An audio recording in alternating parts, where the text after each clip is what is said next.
নমস্কাৰ বন্ধুসকল, ভক্তিজ্ঞান টক্সৰ অন্য এটি ভিডিঅ'ৰ মাজলৈ মই সকলোকে স্বাগতম জনাইছোঁ। আজি মই আপোনালোকক জনাম অজামিল উপাখ্যানৰ বিষয়ে।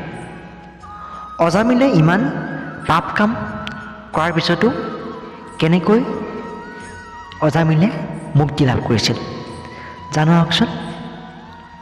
ভাগৱত পুৰাণৰ কাহিনীৰ আধাৰত শ্ৰীমন্ত শংকৰদেৱ বিৰচিত এক জনপ্ৰিয় আখ্যান।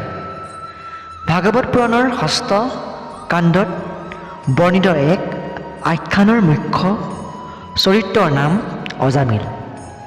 ভগৱানৰ স্বৰ্গীয় নাম জপৰ জৰিয়তে আনকি পাপীৰো পাপ মোচন হৈ যে পৰম মুক্তি লাভ কৰিব পাৰি, সেই ব্যাখ্যা আগবঢ়াবলৈ অজামিলৰ আখ্যানটো হিন্দু ধৰ্মত ব্যৱহৃত হৈ আহিছে।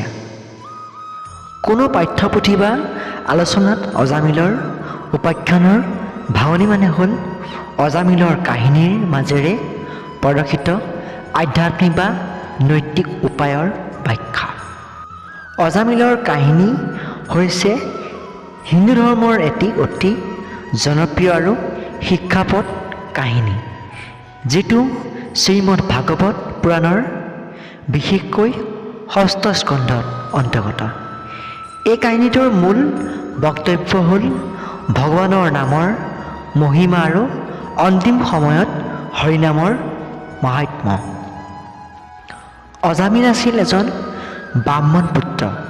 প্ৰথমে তেওঁ ধাৰ্মিক, শিষ্ট আৰু বেদ অধ্যয়নত নিযুক্ত আছিল। কিন্তু এদিন এগৰাকী শুদ্ধকামিনীক দেখি তেওঁৰ মন ভ্ৰষ্ট হয়। তেওঁক প্ৰেম কৰে আৰু তেওঁৰ সৈতে ঘৰ এৰি পলায়ন কৰে।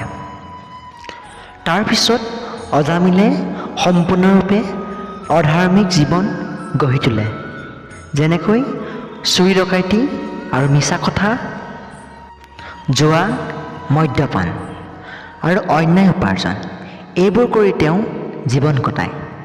তেওঁৰ 3টা পুত্ৰ হয় আৰু সৰু পুত্ৰৰ নাম নাৰায়ণ ৰাখে, সম্ভৱতঃ স্নেহত, কিন্তু তেওঁৰ মনত ভগৱানৰ প্ৰতি ভক্তি নাছিল।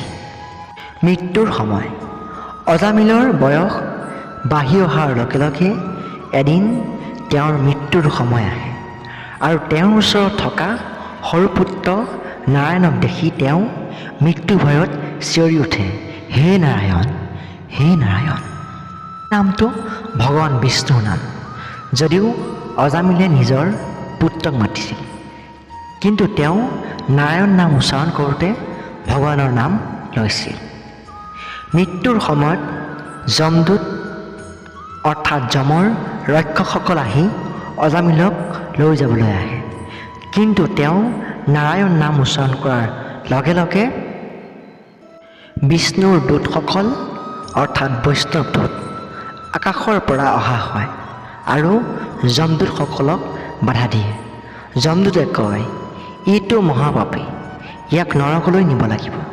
কিন্তু বৈষ্ণৱ দূতে উত্তৰ দিয়ে, যিজনে মৃত্যুৰ সময়ত হৰিনাম লয় তাৰ পাপ সকলো ধৰি যায়। ভগৱানৰ নামৰ মহিমাৰ অপাৰ। অজামিল মুক্তি লাভ কৰে। তেওঁ পুনৰ জন্ম নলয়, বৰঞ্চ বৈকুণ্ঠ ভগৱান বিষ্ণুৰ ধাম লাভ কৰে। তাৰপিছত তেওঁ জীৱনভৰ ভগৱানৰ ভক্তিত মগ্ন হৈ থাকে। এই কাহিনীটোৰ পৰা কি শিক্ষা পোৱা যায়? হৰিনামৰ মাহাত্ম্য অপৰিসীম। যিয়ে নাম লয় তাৰ পাপ পুণ্য সকলো ধৰি যায়। মৃত্যুৰ সময়ত মন ক'ত ৰখা হয়, তালৈকে মানুহ যায়। সেয়ে সদায় ভগৱানৰ চিন্তা কৰা উচিত। ভগৱানৰ কৃপা অৰ্জন কৰিব পাৰি কেৱল নামৰ দ্বাৰাহে।